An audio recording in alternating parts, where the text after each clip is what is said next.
যাই হোক, আমাদের গরিব হওয়ার পিছনে আসলে আমাদের কোনো দোষ নাই। হ্যাঁ ভাই দোষটা তাইলে কাদের? তোমার আমার দাদা দাদির দোষ। তারা নাম দিয়ে গরিব বানাই ফেলাইছে আমাদের। হ্যাঁ ওর নাম আবুল, এক্সাম্পল।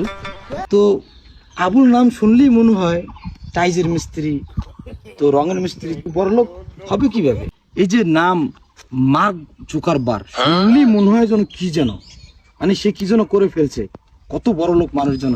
আর আমার নাম দেখো কাশেম, শুনলেই মনে হয় হকার। তারপর এই যে দেখো কুদ্দুস, শুনলেই মনে হয় ওই যে মাটি কাটে না, বদলা দেয় না, সেরকম মনে হয়। তো এই বড় লোক হবে কিভাবে? নামটাই রাখছে কুদ্দুস।